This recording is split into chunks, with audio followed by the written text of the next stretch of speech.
Heyo, and what is up, gang? Thank you for checking out Sledgehammer TV tonight. Monday Night Raw came at us again with another unimaginative, uncreative, 3-hour journey through absolute madness, in which many cases on tonight I feel Vince McMahon was specifically poking fun at us and telling us to go fuck ourselves, which is what we usually feel like at the end of an edition of Monday Night Raw like we got tonight. When you want to be on the road to a Money in the Bank pay-per-view and you want to just place people in the match, people that we don't want to see, people that have not earned their way there, instead of formulating a nice Monday Night Raw where you could have had 4 matchups featuring 8 superstars trying to fight their way for the right to earn that precious briefcase which has been used like shit for the past 2 years.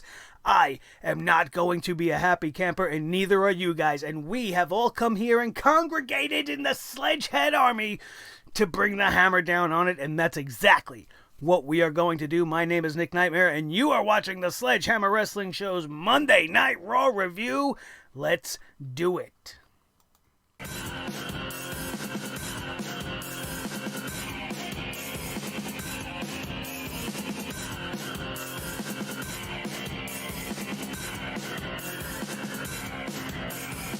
Sledgehammer Wrestling Show.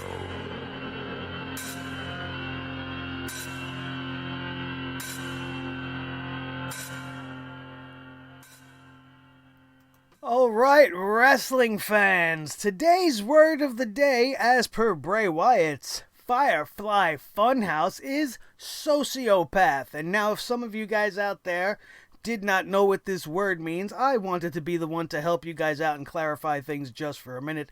A sociopath, as you can see on the screen right now, you could read along with me if you like, is a person with a personality disorder manifesting itself in extreme antisocial attitudes and behavior and a lack of conscience. What are the traits of a sociopath? Glibness and superficial charm, manipulative and conning. They never recognize the rights of others and see their self-serving behaviors as permissible. Grandiose sense of self, pathological lying, a lack of remorse, shame, or guilt, shallow emotions, and the need for stimulation. And everything that I read, whenever I read it, all I can see is a perfect picture of this man. Vince McMahon himself is a sociopath. He gave this to us tonight on Monday Night Raw. He gift wrapped it in a bow and said, hey, you guys, I'm going to tell you why I do what I do to Monday Night Raw. I am going to tell you exactly what my problem is. I'm a fucking sociopath.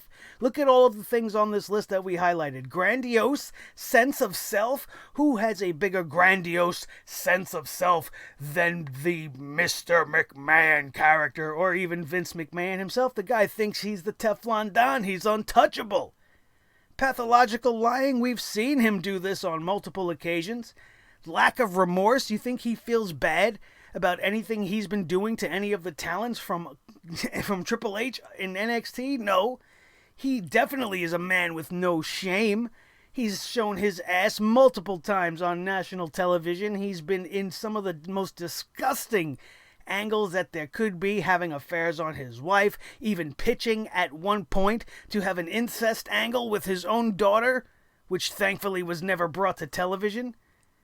Showing no signs of guilt. You think he felt guilty at all for what he did to Bret the Hitman Hart in the 1997 screw job? Shallow emotions, need for stimulation, manipulation, conning. These are all the traits of one Vincent Kennedy McMahon, the prime WWE offender, the man bringing this company to a grinding halt and making me bring the hammer down on this show on a weekly basis. And wrestling is what we do here, but in case you guys have been living under a rock, I have to let you guys in on a little bit of a secret, and that is that Sledgehammer TV is no longer just going to be a wrestling channel. Many of you guys in the Sledgehead Army have come at me and have asked me to cover many different things, and some of those things I can't do, but some of those things I can't help but do. And being that we are in the midst of one of the biggest entertainment weekends that there has ever been in the history of Hollywood and television, between the Avengers Endgame and Game of Thrones, I couldn't keep my head out of the hat. I couldn't keep the hammer down, and I had to pick it up and take a swing in certain cases, especially when it came to this movie. I brought the hammer down hard on the Avengers Endgame, probably one of the few people in the whole entire world that have a multitude of problems with this game. You want to know why it's all wrong? Check out the Endgame review and reaction. Everything I show you guys will be linked in the annotations up above. We also came down with the Game of Thrones Season 8, Episode 3, The Battle of Winterfell. Full review, spoilers in all of these things if you have not seen it right before your eyes before you check it out. And there's an extra special video. Look for this one. Holy shit! Game of Thrones review and reactions, my real-time reactions to watching some of the most poignant and important and gut-wrenching moments in that third episode. If you haven't checked it out by now, please go check it out. It has already, in under 12 hours, under 18 hours as of this recording, hit 5,000 views. Which is very, very encouraging, but at the same time, it's a little bit discouraging, because I don't know if many of you guys have gotten to see it yet. Maybe you don't like Game of Thrones, and maybe you do. Maybe you just want to support me, and that would be great, but I've had 5,000 people watch this video, and we didn't gain not one subscriber. What the fuck is that about, you guys? Let's get this going. We are trying to build this army more and more, and I want you guys, my loyal wrestling heads, can get out there and support these videos. Would be fantastic. And HBO came down on me with a claim because I got the clips and you can clearly hear the sound, and I don't give a shit. It's not about the monetization. You have got to see that video.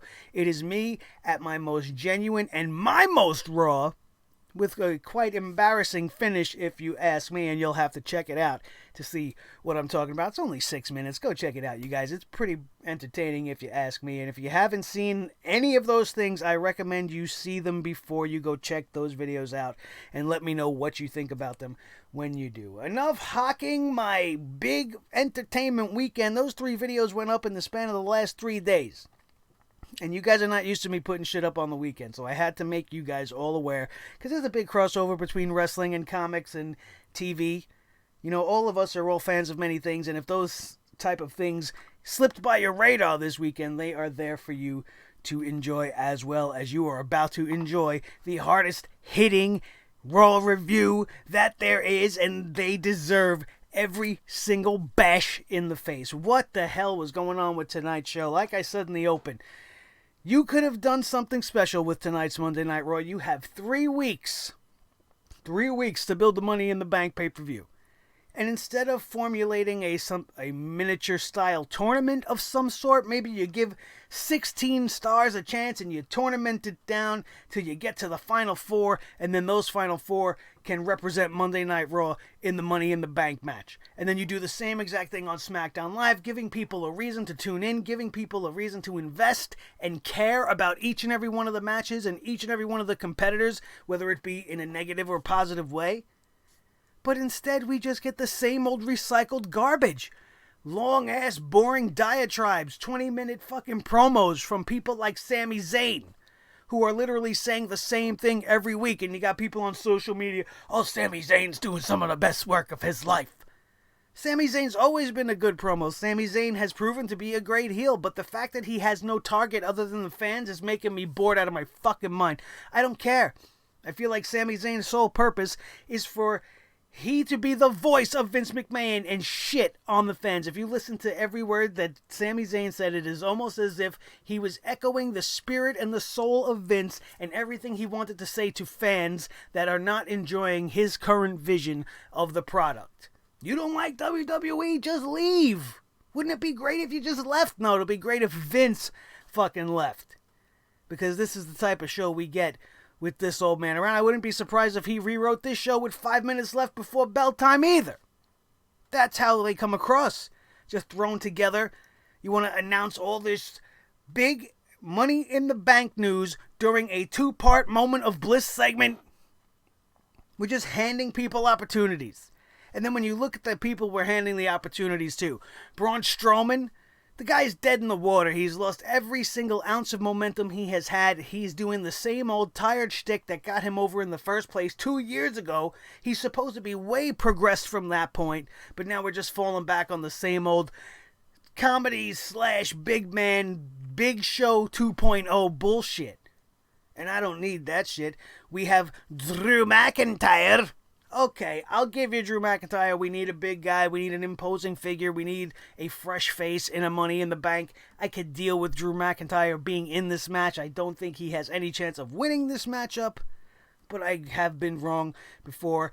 We have Constable Corbin Dickhead, who still just will not change his fucking outfit back to some sort of a wrestling attire, and he wants to put on his fucking bellhop uniform and come out there with his shiny bald head and just bring this show to a grinding halt. And even when he shows up on a Monday Night Raw to lose in epic fashion, I don't want to see him. It's fucking awful, and the fact that he is being placed in the Money in the Bank, again, one of the biggest Money in the Bank failures alongside Braun Strowman, 2 Money in the Bank losers just being placed in there for what reason?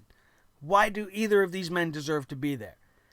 And you want to talk about deserving to be there, then you have the 4th person that was announced, Ricochet. Ricochet, I don't have a problem with him being in there since he's come up from NXT. He and Aleister Black in the tag team that they formed were a house on fire. They were ripping through the entire tag team division, but as soon as they split them up, Ricochet loses to Robert Roode last week.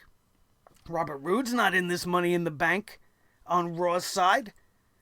Meanwhile, he has a victory over a guy that just lost last week and is now being placed in this matchup, and then subsequently wasn't even part of the show at all.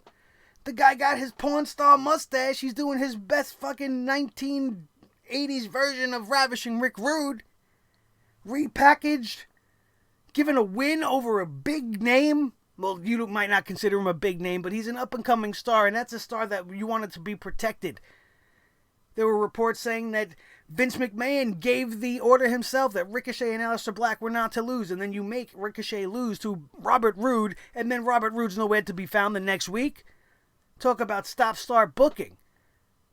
You'll never forget that ridiculous mustache, and you're going to be remembering the fact that Robert Roode wasn't on this show tonight, because you were probably looking forward to seeing what they were going to be doing with him, as I was. I'm not thrilled about the look, but it's different, it's unique, and Robert Roode needs to be a bad guy, and I was looking forward to seeing where they were going to go with it. And where did they go with it? They went nowhere. Guy's missing in fucking action. So that we could see Baron Corbin try to talk and everybody tell him to shut up. Did Vince think we were going to be happy because Braun Strowman told him to shut up? Drew McIntyre told him to shut up and nobody was letting him speak. Even Alexa Bliss didn't want to give him any respect. And I'm supposed to care now? I don't. I'll tell you that much. The 4 contestants chosen on the Raw side were placed into, guess what? A tag team match, because we have no other fucking imagination.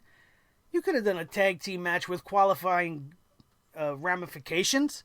The winning team, those 2 guys move on, and then you could have had 2 more matches to determine the next 2 people and made Monday Night Raw have a reason to watch. But instead, you blew your load right in the beginning on something that's supposed to be special. You just threw it out there and said, here, take this, and now we're going to go on with the bullshit. No, thank you. This match, this tag team match, was okay. It was as good as it was possibly going to get. And what did we have at the end? We had a double team effort by Braun Strowman and Ricochet. Braun Strowman delivering the power slam so that Ricochet can do a 450 off the top rope. Absolutely beautiful dive, because that's what the guy does. And then gets a pin over everybody's least favorite fucking wrestler in the world. And now, what does it mean? It means that 2 guys that are headed towards Money in the Bank just lost. So it's just, can wins and losses fucking mean anything anymore? Can they, if the wins and the losses don't matter and it doesn't move you up and down the ranks and it doesn't earn you anything, then why is anybody even fighting in the first place? Just because Vince says so? Dance, puppets, dance! I want to play with my wrestlers like puppets! Just like Bray Wyatt, I'm jealous of Bray Wyatt and his puppet master tricks. I'm going to be the puppet master of wrestling. You dance, monkeys. That's what we're watching. Vince McMahon playing with a bunch of fucking marionettes in his own little private wrestling ring. fuck what all the rest of the kids think. This is my show. I'll do what I want. We go to the ring and the Usos come out. And here's where I want to just pinpoint something really quickly. The structuring of this show is just fucking ridiculous. Why are we having people come out for a segment or for a match and then going to commercial and then coming back and they're still in there downstairs? Day one-ish. What? Downstairs. They were really doing that shit for 3 fucking solid minutes? No, of course they weren't. If you were there live, you could tell me, well, as soon as the camera stopped rolling, they probably cut some promo. Maybe somebody came out, they did a little something, and then they knew they were coming back to TV, so they started downstairs. Day one-ish. What? Yeah, yeah. I would feel like a fucking idiot if I were the Usos and I had to sit there and fill time for a commercial break without having an opponent to wrestle. Or why not just wait till we come back from the break? Why do we have to come out before the break and then do nothing? Have something special for the people in attendance to watch. Have R-Truth and Carmella go out for an untelevised fucking dance break. Who cares what happens when the cameras aren't rolling? But why do you gotta do that? Just seems lazy, which is Monday Night Raw's MO. The Usos do what the Usos do, and they got everybody all hyped up, and then we get the duo of the Good Brothers, Gallows and Anderson. I guess the shakeup is still going on, because I seen no announcement, I heard no news about the Good Brothers coming to Monday Night Raw. They just showed up here tonight, and I actually don't have much of a problem with it, but I also don't have faith in the WWE to do what I'm about to tell you should happen. And it's common sense. I'm not going to be the only person saying this, and I'm obviously not the only person thinking this, and you probably already know what I'm going to say. And it's almost a foregone conclusion that what needs to happen is the Bullet Club or the AJ Club, the Phenomenal Club, the AJP Club, the P1 Club needs to come together and be a heel faction for Monday Night Raw. They have no heels. They have no heels. Baron Corbin, not a heel. Drew McIntyre has no heat. He has stalled dead. Braun Strowman has been pushed back and forth more times than the Big Show in this last calendar year. I don't even know what he is anymore. Is he a vicious monster or is he a big fucking clown? Seems like the latter of the two at this point.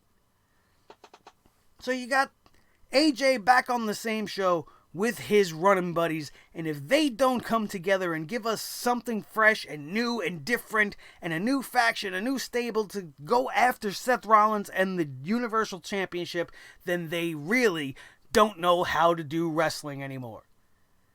Because that seems like an obvious thing. And then, Roman's now on SmackDown Live, so you can't have the Shield. And obviously Dean Ambrose is gone, so that's going to play a big part in it. So it's going to force Seth Rollins to either get some sort of a new alliance going on, or just keep some sort of an arm's length friendship with some of his rivals. It's like, listen, these guys are taking shit over. I need some help. I know we're not friends, but we got to band together. We got to take down this fucking club or they're going to ruin everything.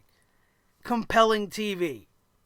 How come I can think of these things and people that are paid thousands upon thousands more dollars than I am in a calendar year are not doing anything close to what some guy in his little homemade studio can do?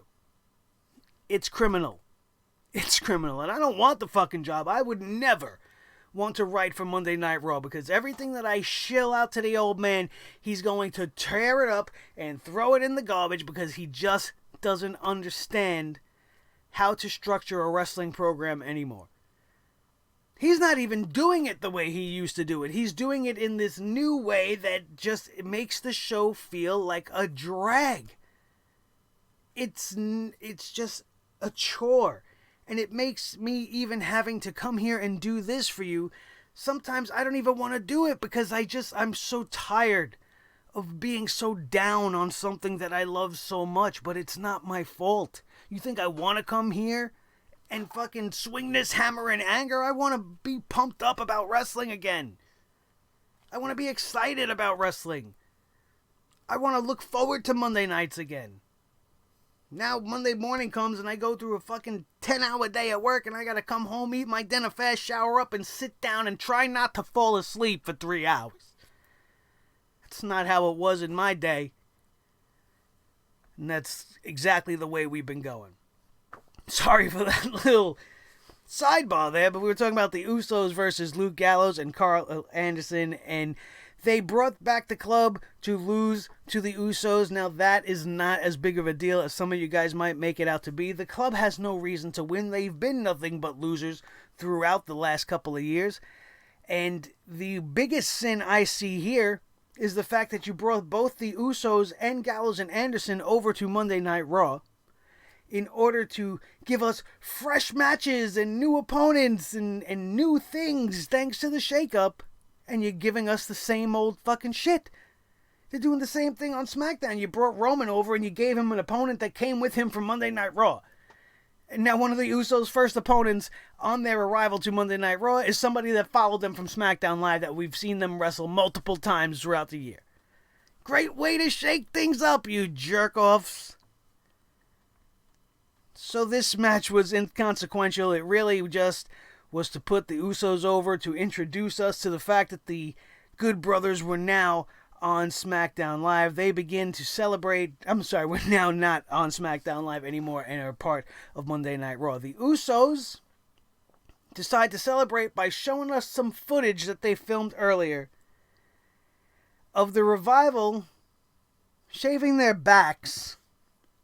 I'm not saying something crazy. I didn't just have a stroke and start randomly spouting bullshit. The Revival were in the back in the locker room showers shaving their backs. And the Usos caught this on camera. Now they're about maybe an arm's length away from the Revival, and the Revival are going on like they can't hear shit. The Usos are being the Usos, all loud and obnoxious and laughing and snickering it up and catching it on their camera phone, and these two assholes don't hear nothing. They must be deaf. Or maybe the shower must be on too high. I don't know. And I'm watching this whole segment, and all I could think about is $500,000. It's been reported all day that WWE has offered the Revival $500,000 a year for the next 5 years to re-sign with the company. And the biggest takeaway I can give you guys after seeing this segment is they must have said no. They must have rejected the offer, because if they didn't, then man, they really must have needed that money.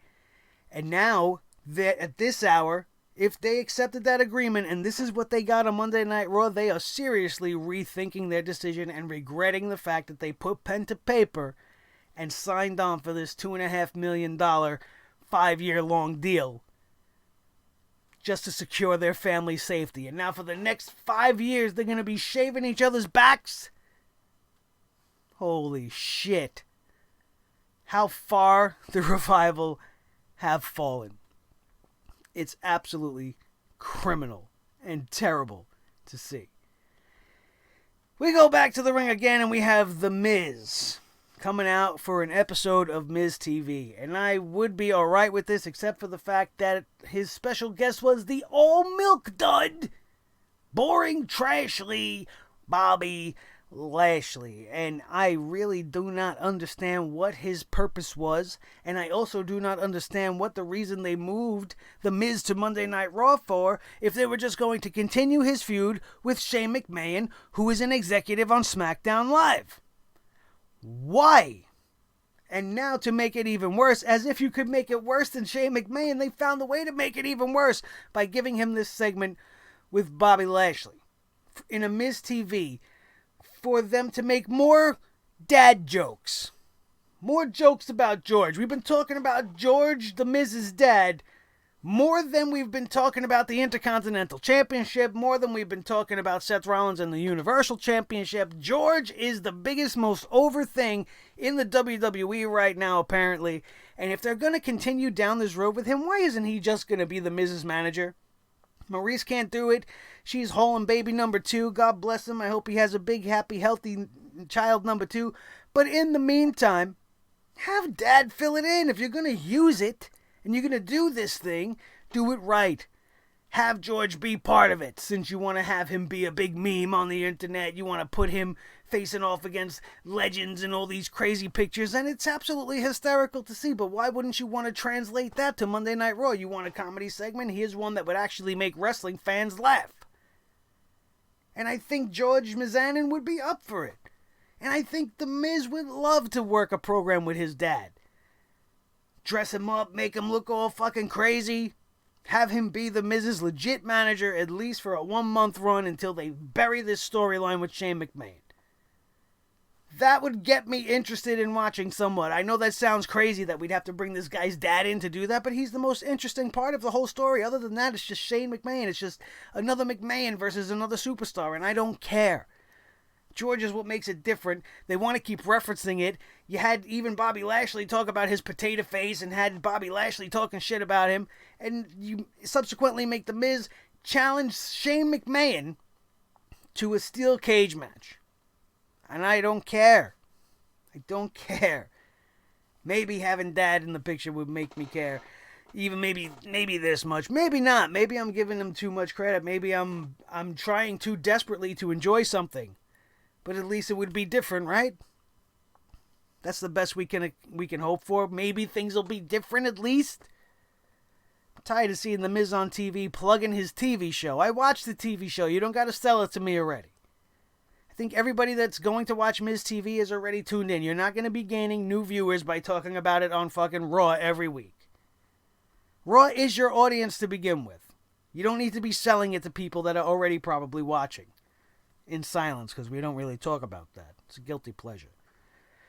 We end up with The Miz versus Bobby Lashley after the break, and my attention span immediately went to zero, and the winner of this match was Bobby Lashley, thanks to the distraction by Shane McMahon, who on many accounts in this matchup tried to get The Miz to fall for his bait and maybe get disqualified. I don't know what Shane's ultimate plan was, but he calls for a photo of George to be shown on the big screen, and Lashley is able to hit the spear for the win. And why? Why are we giving Bobby Lashley a win over The Miz? I don't care. To give more heat to Shane McMahon? I don't care. If your last name is McMahon, I don't want to see you in professional wrestling anymore. Absolutely off. This segment was so bad that the crowd in Kentucky was chanting for CM Punk by the end of this thing. And I know a lot of you guys are so sick of that chant, but you need to understand that this is something that real wrestling fans have embraced. And it's not that we're calling for him. It's more just like a chant of defiance against the WWE. Because we'd rather see this guy than see any of this shit that you're throwing at us. That's the reason of the CM Punk chant. I actually think the what chant is more annoying, because that they're just doing to, I guess, make it feel like a wrestling show again, because, you know, the what has been dead since Stone Cold has left. And CM Punk is just an act of defiance. It's a way for the fans to tell Vince McMahon, we don't like this. We're not cheering this guy. We're not booing this guy. We're chanting for some guy that's not here. That's, I think, the biggest fuck you that the fans can give back to Vince, but he doesn't give a shit because he's a sociopath.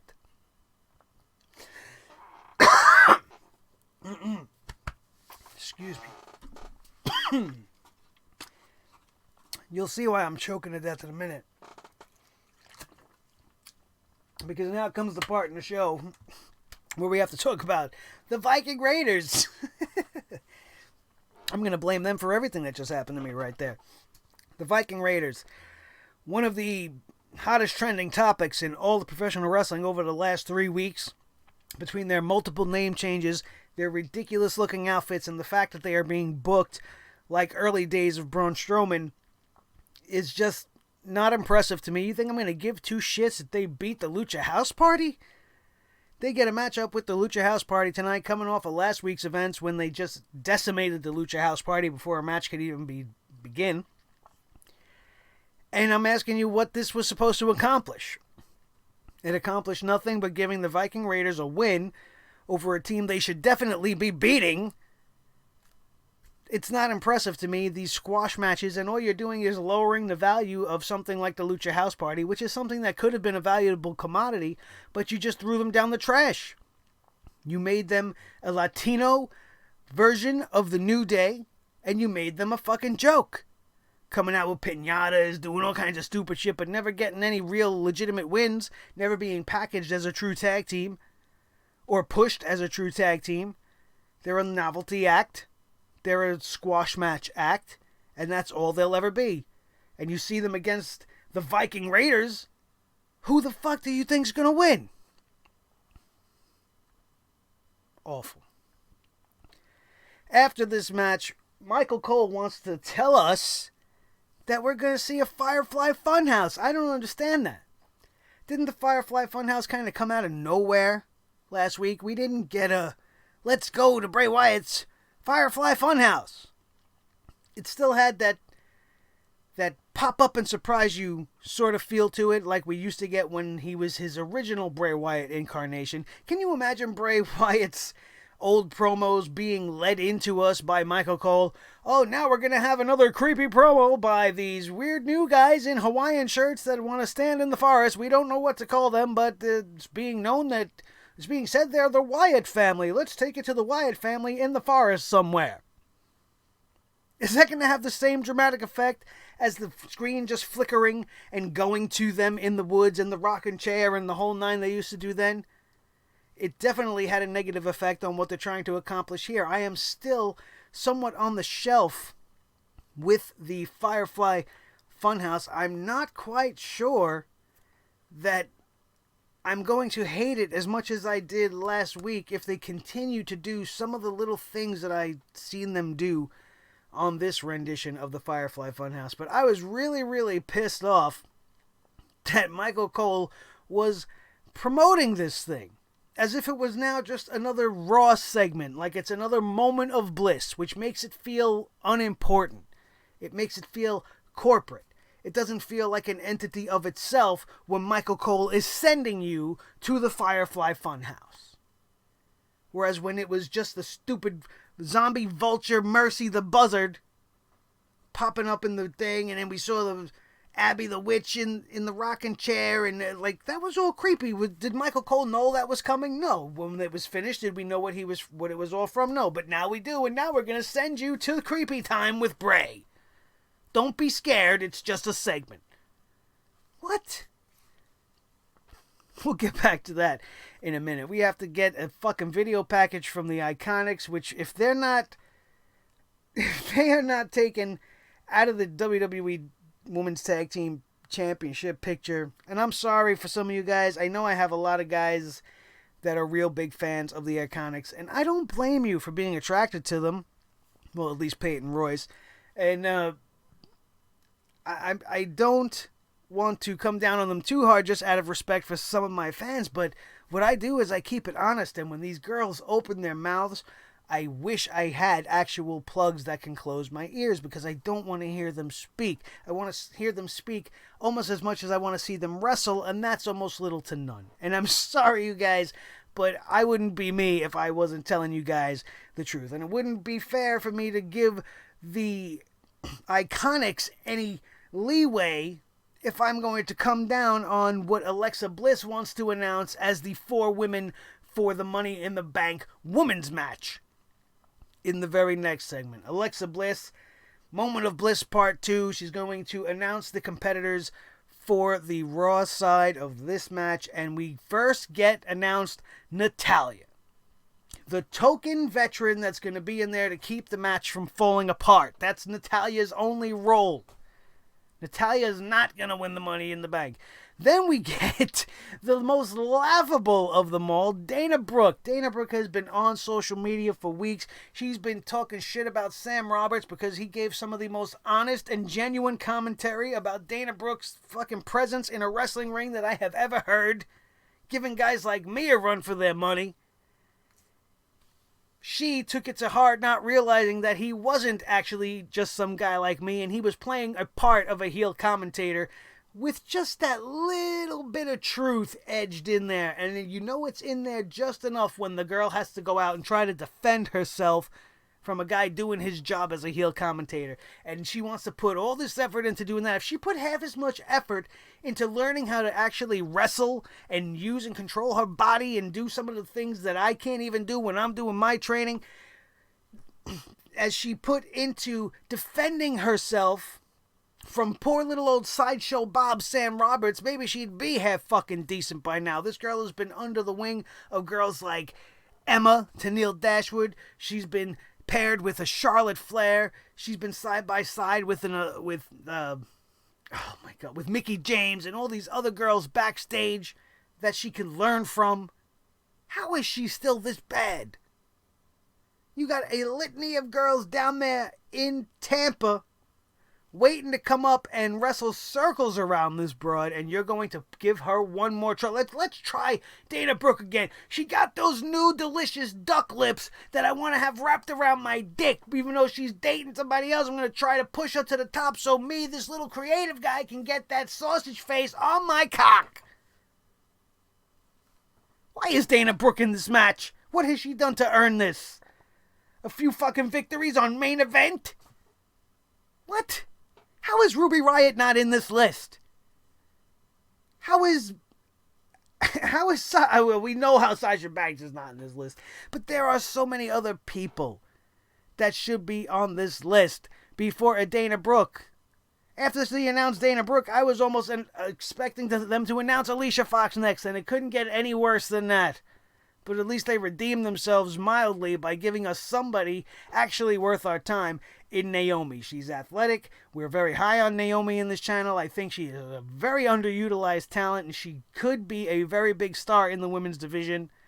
But we gotta have Alexa Bliss, who makes her surprise announcement that she's going to be in the Money in the Bank match. And these are the 4 women, no better than the 4 men, with Naomi playing the part of Ricochet in this case, being the only one of the 4 that were announced that even remotely deserve some sort of a chance. Absolute ridiculousness. This ends up into a match, once again, between Naomi and Alexa Bliss. But going back to that weird pacing of this show, in between this segment where Naomi makes her way to the ring for this impromptu match with Alexa Bliss, we are going, as Michael Cole tells us, for the second episode of the Firefly Funhouse. And I wanted to punch him right in his fucking bouffant head. It just took away from it from me. I don't know. It's not really that big of a deal, but it really did take away from the whole segment. Don't send us to this. Let us just experience it. But that's not what it was. This episode of the Firefly Funhouse featured Bray Wyatt painting a picture, and the music was fading in and out, very creepy tones into the happy, childlike music and fading in and out. Bray Wyatt says that painting is a good way for him to express his feelings, and all of the feelings that he suppresses is what comes out when he puts his art to paper.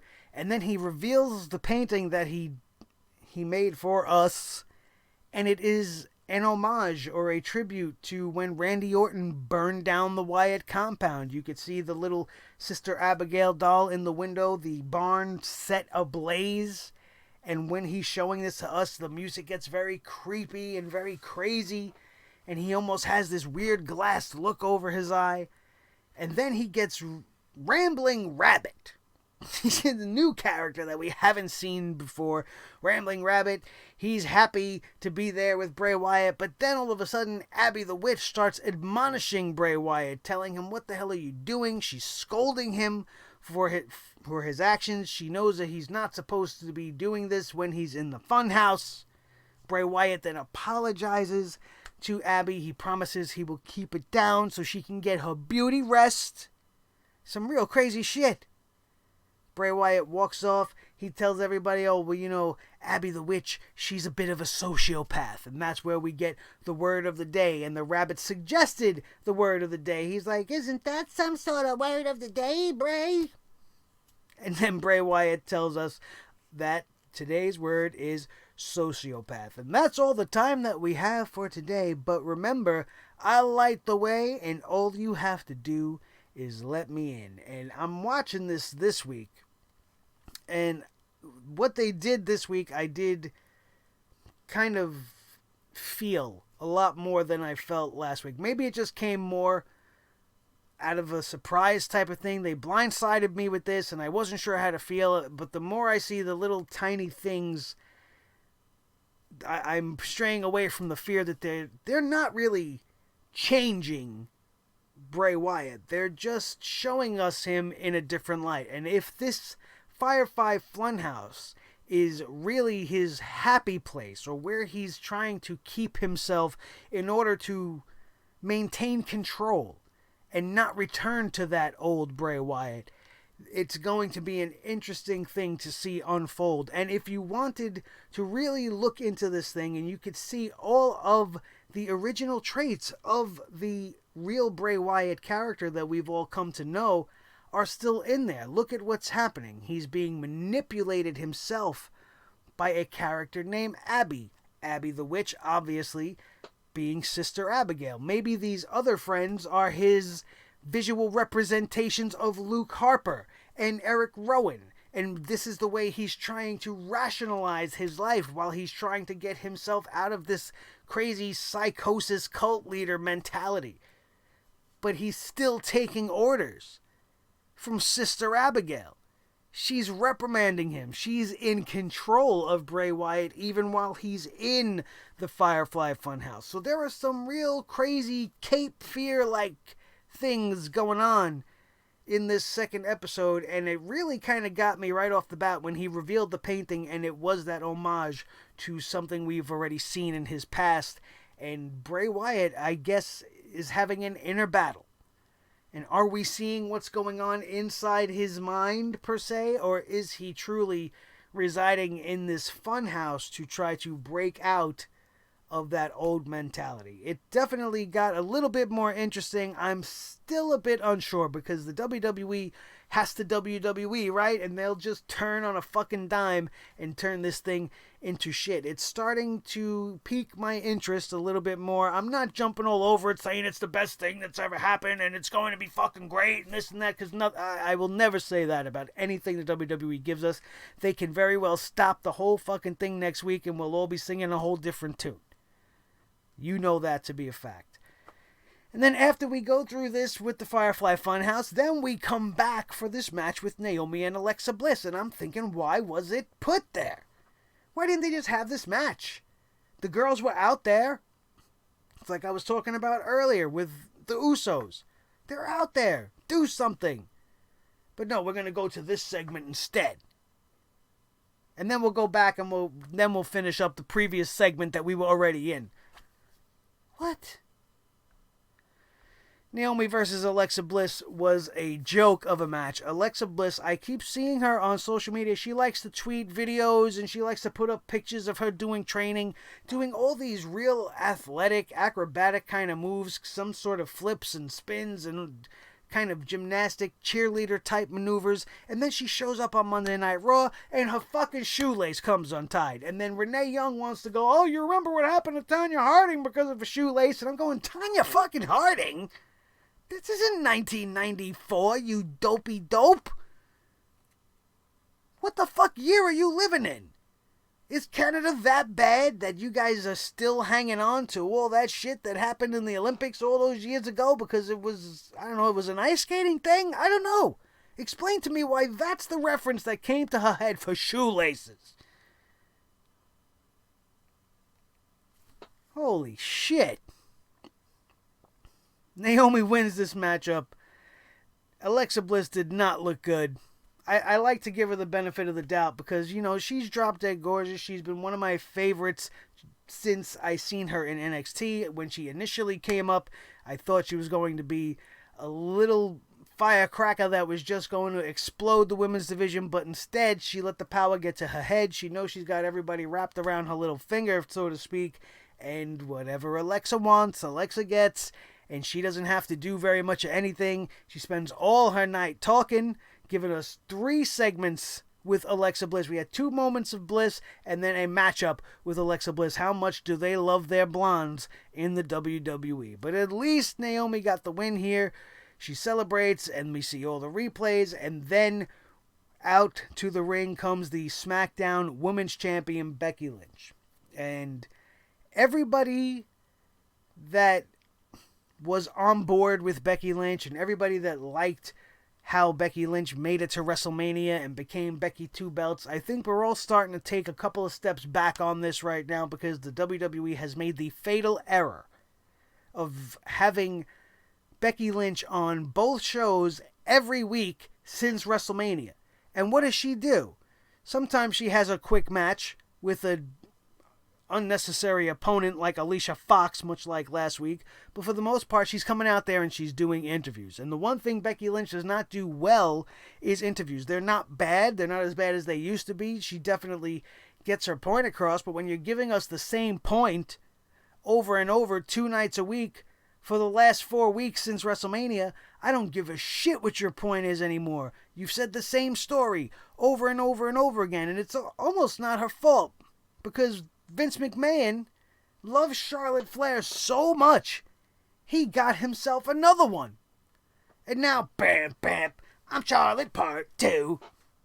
Is running the show on fucking Monday Night Raw. He's got a Charlotte for Raw. He's got a Charlotte for SmackDown. And it is no coincidence that they are both the first girl to contend against Becky Two Belts to go for one of the respective championships on each show at the first chance he gets, which will be at Money in the Bank.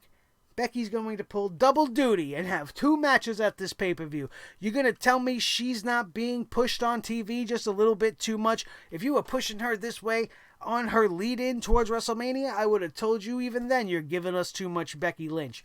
And for some people, there could never be too much Becky Lynch. And I understand that if that's one of the sides you come down on, but let's be fucking real. It's a little bit too much. One opponent would have been fine. The fact that she has an opponent for each show is just killing everything. There's no need for her to have to defend both belts that way. Why isn't she just defending them both against the same girl and have the same girl just like, I'm the queen of the fucking women's division. I hold both championships. Meld them into one. You don't even need to have 2 titles anymore. The whole purpose of putting these 2 belts on Becky should have been to unify the championships, unify the division so that you can have a multitude of challengers rotating on the show. Not seeing the same girl on both shows every single time you have a chance to show us the women's champion.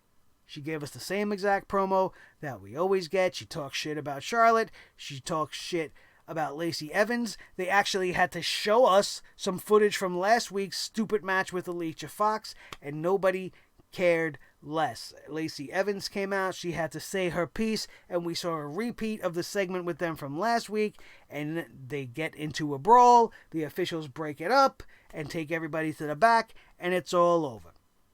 We get Kurt Hawkins and Zack Ryder versus the Revival after this, and once again, $500,000 a year for 5 years is a lot of fucking money to say no to, but I can't help but think that they did, because not only did they get their back shaved, but they lost in an embarrassing fashion to Hawkins and Ryder, your current Raw Tag Team Champions, and I don't see what the point of it is unless they are, in fact, taking up shop, packing up their bags, and heading down to Tennessee to play with some of their other friends. Which just might be exactly what they do. I hope to God they didn't sign that contract, because if they did, and this was their first match after inking that deal, and this was their first Raw after inking that deal, then my God, they're in a whole lot of fucking trouble, aren't they? This is where The Miz issues his challenge after this matchup to Shane McMahon. After what happened earlier tonight, he wants Shane McMahon in the steel cage at Money in the Bank. Later on, Shane would oblige by saying he will accept that challenge. Whoop-de-fucking-do. We go out to the ring. Once again, Sami Zayn is in the ring with a microphone, and like we already touched upon, this guy is just talking about all of the same shit week in and week out. He's gotten back into psychology. It's helped him understand WWE fans. And this is why I think he's talking for Vince McMahon. He says how the fans have psychological entitlement because for years they have been fed the lie that the customer is always right. This has gotta be from the old man's lips. It's eerie. it's eerie how similar you can apply everything that he just said in that one sentence to a professional wrestling fan in the year 2019. Sammy gets more heat for knocking on the people of Lexington, Kentucky, which I really could care less because that's the only thing he seems to be doing is picking on the fans, and I wish he would have his sights set on something like a championship or a particular opponent. That's somebody he sees the fans in this guy, maybe a Ricochet versus Sami Zayn. Fucking fantastic. Set up that feud, all based off of morals. Based off of the way Sammy's feeling, and Ricochet being one of the nicest, most genuine men on the planet Earth probably can take offense to the way Sami Zayn is downing on the fans, and the fans would get behind him. But instead, week after week, we're getting the same old diatribe. Talking about how he's seen a soulless father pushing his son to get an action figure signed at 4 a.m. in the airport last week. He said no to the kid, but then the kid started crying and he ran back to his dad. And it didn't make him feel good. It made him sick. But he didn't owe that kid anything. He doesn't owe these fans anything. Injuries for over 5 years of having 5-star matches. Injuries over the years of having 5-star matches is enough for him to have to give. So from here on out, the fans get what he gives us. And this new dynamic relationship will give Sammy and the fans what? It will give us a fucking ulcer just trying to fucking explain it. Because all this was a way, like I said, for Vince McMahon to shit on the fans. Sammy mocked the fans because we were telling him to quit the WWE if he doesn't like it. And Sammy was laughing like a maniacal Batman villain. Quitting WWE would be amazing. So then why don't you? He might have went off script there himself, and that's maybe be his own line. Hopefully he don't have fucking heat for it later on, but I doubt that's the case. The whole point of this whole thing, Sammy to drop the mic after saying he's taking the power back. What power? What power?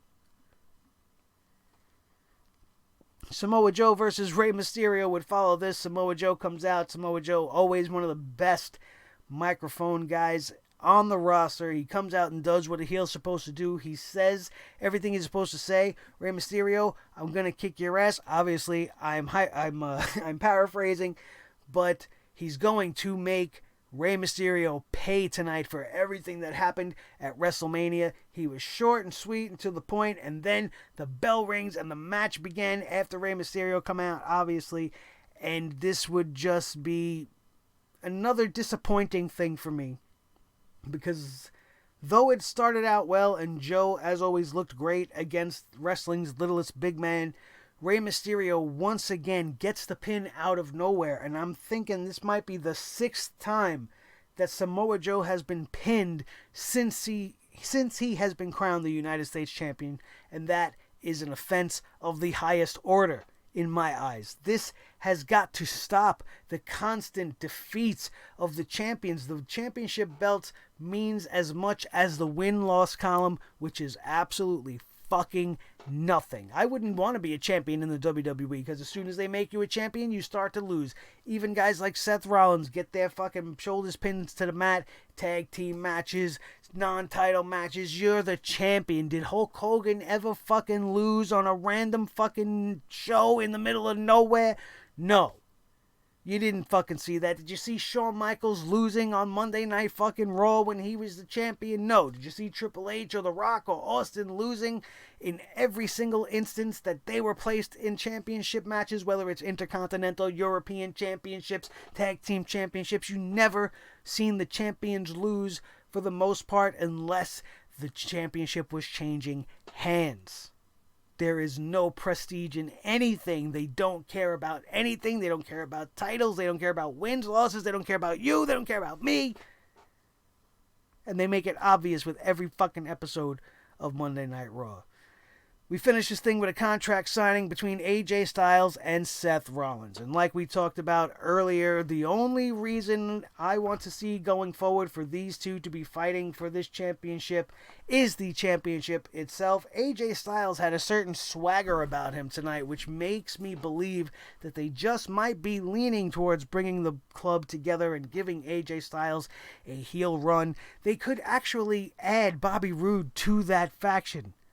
You could have AJ Styles, Robert Roode, and the club, and you have a four-man team that just may be unstoppable. You send Robert Roode for the United States Championship for a while. You give AJ Styles the main event championship spot. You give the club the Raw Tag Team titles, and you give some importance to these people. You give them a decent run, and you build up their opponents. You build up the good guys to challenge and fight back and take it all back.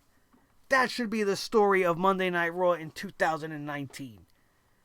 But instead, as of right now, we're just going to have to wait and see. But right now, we're getting a little bit of a glimpse, as this contract signing was full of your typical WWE, I respect you, you respect me, but I'm going to do whatever it takes to get that championship, type stuff. Your typical jargon, which ends with a brawl and bodies going through the table, splintering everywhere, and everybody's going to be treated to a great matchup for the Universal Championship at Money in the Bank between AJ Styles and Seth Rollins. And that is probably the most positive thing I could say about this show, is the way it went off the air and the way that they are handling that situation with the contract signing. It was a good way to go about it, and now we have 3 more weeks in which they can start to tell the story, get other characters involved if you must. We don't have to worry about it being Roman because he's on his way. We're not going to see the Shield again, but we can see the rise of AJ Styles and the club, and I hope that that's the way they're going. Thank you guys for being with me once again on another edition where we have brought the hammer down on Monday Night Raw like nobody else can do. And thank you so much for being a part of this epic weekend with us. If this is your first time here and you want to stick around for good and become a member of the Sledgehammer TV family, hit that subscribe button right now so that you will become one of the over 1,300 Sledgeheads. We are just a few numbers away from crossing over that 1,400 mark, and I think that we can do it tonight. We may not have been able to get it in that 5,000 plus view of our Game of Thrones stuff, but I know my wrestling fans come hard just like I do, and they will support every way they can. Another way you can support us is by checking us out on Twitter. At Nick Nightmare is the handle. The Instagram page is live and is one of the best Instagram pages on Instagram. If you're a wrestling fan, you can check it out right now at NIC_Nightmare is the handle over there. Don't forget to leave a like on this video if you enjoyed anything we said today. If you agree with anything we said today, you just had a good time watching me ramble and spout on like a maniac, you can hit that thumbs up and let me know right now. And don't forget to share this wrestling video with all of your wrestling buddies all over the wrestling world, especially if they are fed up as shit with watching this crap each and every week and they need somewhere to go and vent their frustration. This is that place.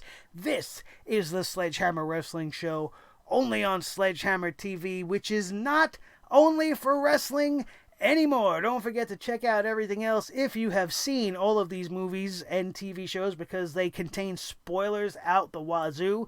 But if you want to see why Avengers Endgame is all fucking wrong, you can go check out that video on the channel right now. The Game of Thrones Season 8 review is up and live as well. This is a good one too, but the pièce de résistance is the very special, holy shit, Game of Thrones review and reactions in real time with the Game of Thrones footage side by side so that you can see me react and do all kinds of crazy things while watching the greatest television show that has ever been produced. A TV show that has out-actioned the Avengers Endgame in half the runtime.